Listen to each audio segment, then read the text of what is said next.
Before we get into this video, I have a huge announcement. Me, the Pokéraph, Ozimitsu and Pokedan will be hosting our own Pokemon YouTube panel at London AnimeCon on February 16th, 2019. I honestly can't believe I've gotten an opportunity like this, but I'm super excited for it. If you are within the UK area and want to meet me there, I'll leave the AnimeCon details in the description below. The actual panel will happen at 2 PM GMT on the gaming stage, and I'll even be trying my best to livestream the actual panel to this YouTube channel. With that said though, let's now roll the intro for this video.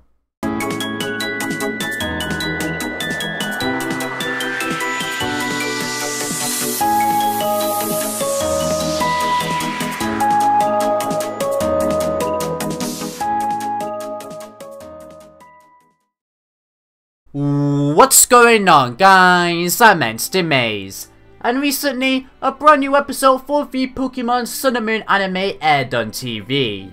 Episode 104, Poni Island Research Project, Search for the Island Kahuna, which it was an adequate time watching the episode. So because of that, I've decided for today's video that I will review this latest episode. Hopefully getting yourself to check out the episode too, if you haven't already. Let me know in the comments down below for today's question of the day though, what you personally thought of this episode. I'd love to hear. With that intro for this video now said though, let's jump right into this review. So the episode begins off with us getting to witness Hapu's everyday life on Poni Island, which is just pretty much farming some Dakons. But regardless of that, I really fancied this introduction for the episode. It's a perfect first showcase. The anime even made Hapu look darn cute, despite me not thinking so in the games. So, that's a bonus appreciation point. After this though, our main characters arrive on Poni Island, where it's revealed that they almost make their own personal research projects.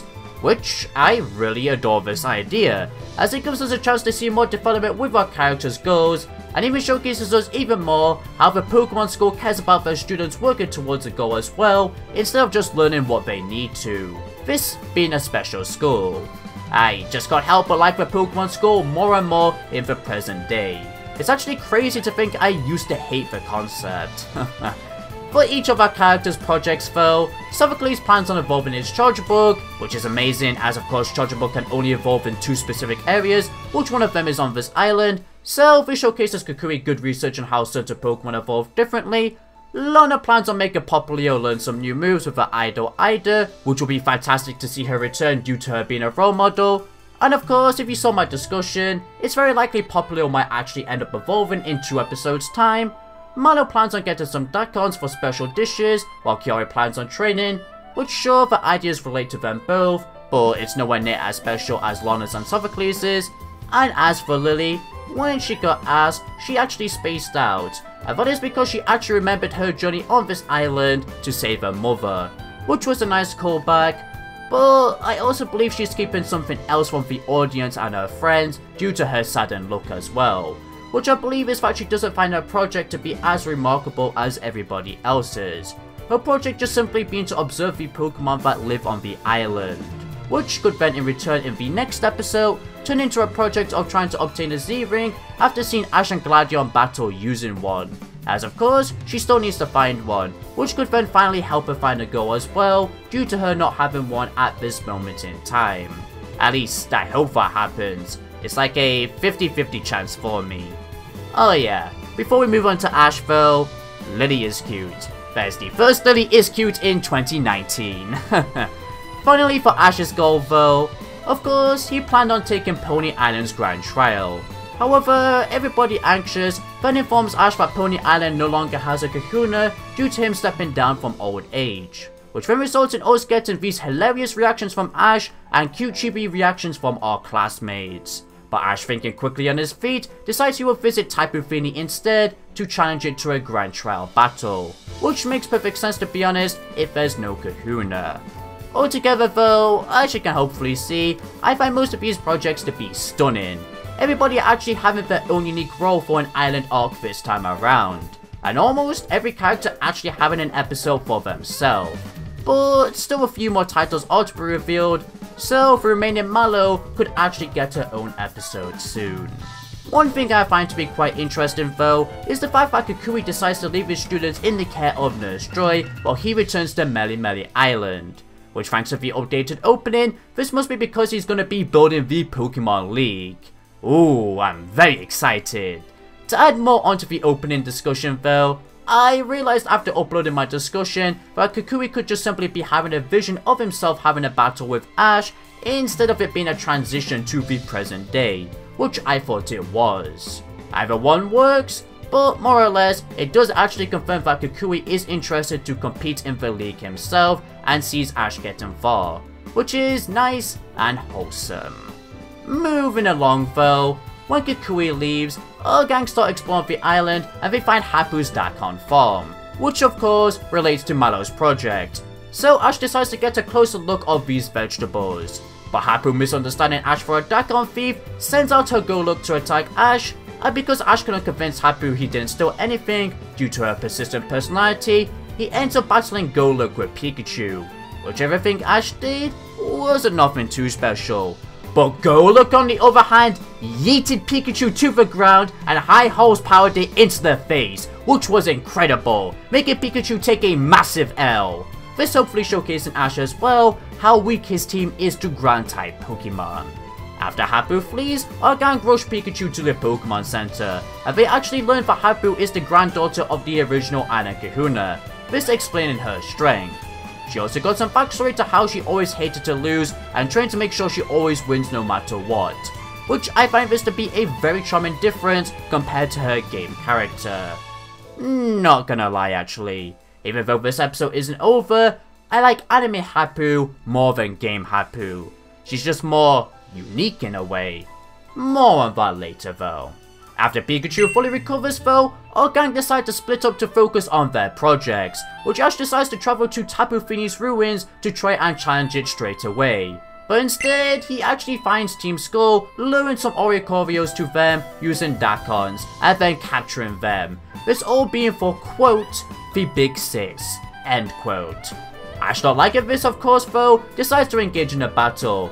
But instead, Hapu, who was on patrol to find her Dakon thief, flies down on her awesome Golok, like seriously I love how Golok flies, and decides to take on Team Skull by herself, which she literally obliterated them, for showcasing more power from her ground type Pokemon. The episode then ends off with Plumeria, a Team Skull admin, scolding for grunts for messing up and then making their way home. I'll give more of my thoughts on Plumeria later on though. But Hapu, she at least apologizes to Ash and then refuses to have a battle with him for some odd reason when he asks, which I'm sure that will get answered soon anyway. With that story now said though, let's now move on to my overall thoughts regarding this episode. Now, whereas I'm sure many people might have found this episode boring, I personally found it to be a exquisite start to this Poni Island arc. Why? That's simply because the phenomenal introduction to Hapu's character and the very lovely introduction to our characters' projects. This overall episode being an introduction episode to the entire Poni Island arc, which is then bound to be 2 times more better than this episode. I mean, this episode as a whole I'd say is just adequate, but when it comes to introductions at least, as you can tell, it leaves a sweet taste in my mouth. Firstly, for Hapu's character, the anime somehow already made me like her more than a game character, who to me just seemed like an average, friendly, cowgirlish personality kind of character. Whereas in the anime, they decided to give her a 180 turn by making her very persistent to get her ways, and even providing a backstory to why she's like that. In fact, she reminds me of a kid despite being an adult, which just intrigues me way more than the other meh personality and meh backstory that her game character has. The best part about this too is the fact Hapu will be receiving development later on into this arc, as she's bound to be crowned the Anna Kahuna much like she was in the Pokemon games, which I'm sure will help her mellow her personality a little bit and then be friendly towards others, making herself more like her game self. But not 100% to still keep her unique compared to her game self, which if this actually happens, I would say she is one very well written character in only such a small amount of time. Man, I never thought I'd be fanboying over Hapu's story for this anime. I just literally thought she would just be a decent self from the games. Like, I cannot express how much I already like this character. I mean, I guess I could segue into the action we got to see from her in this episode though. Just seeing her battle Ash made me completely hype. Goluk just showed such mighty power, which is bound to be the same power we'll see in the Grand Trial battle. Me now being 2 times more excited to witness that battle in a month's and a bit time. So, Hapu's strength is definitely something else I like to her character. Very fitting for a final kahuna as well, of course. And, you know, like I said, it just made me vision how great the Grand Trial battle will be. Sure, I may have only talked about Goluk here too, but trust me, Moosdale even demonstrated such superb power. Seeing as we mentioned Moosdale too, this is where Plumeria jumps into the episode. Which honestly, with how the previews were advertising her, I was expected to see a lot more of her in this episode than just less than a minute of screen time. So unfortunately, I have to say that's a disappointing factor for this episode.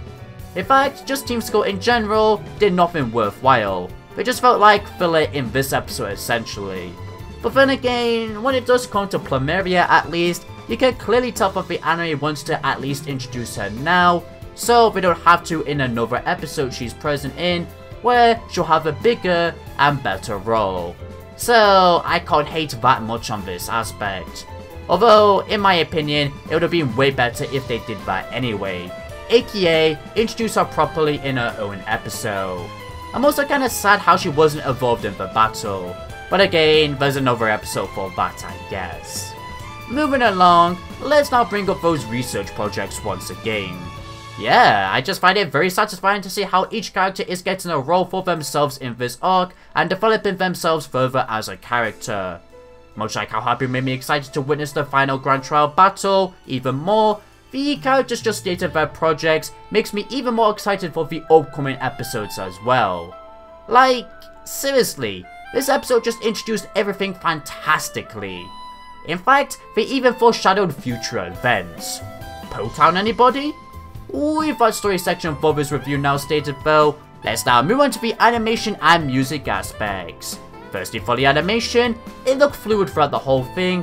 However, my particular favourite highlights have to be the ground type animations we got to witness, all the chibi reactions we got, and I guess the scenery. Sunamoon just always knows how to make backgrounds look aesthetically pleasing. As for the music aspects though, it definitely had way more to offer than the animation. Having sensational tunes such as the intense ass music that played when Hapu and Goluk attacked Ash, it just really fits Hapu's and Goluk's character very well. The Poni Island route tune that was used in the Pokemon Center scene was very peaceful and beautiful. And finally, the music during the Team Skull battle was the most intense thing I've heard from Pokemon in a long time. It honestly made the scene look more of a big deal than it was, but it was still breathtaking and epic to listen to. So overall, the music was excellent. With that said, that concludes all these sections for this review. So all that's left is to give a rating for this episode, which I'm gonna give it a 6 out of 10. I feel like that's reasonable. Sure, I may have praised this episode a lot, but it's only an introduction episode. It's nothing as epic as a Grand Trial battle episode for example, or the Necrozma story, or whatever stories you think are the best in Sun and Moon. The better stories are to come next. This episode just introduced it nicely. So of course, I definitely recommend that you at least watch this episode if you haven't already. If you have watched this episode though, then once again, do let me know in the comments down below what you personally thought of it though. I'd love to hear. But that everybody, now finishes off this review. So, if you enjoyed this video, then please be sure to consider leaving a like, a share, and if you're new here, subscribe along with hitting that bell icon to stay in loop with all things Pokemon anime related. If you want to support this channel in any further way, I also have a Patreon. Link in the description below. Thank you for watching everybody, this is Entity Maze, signing out.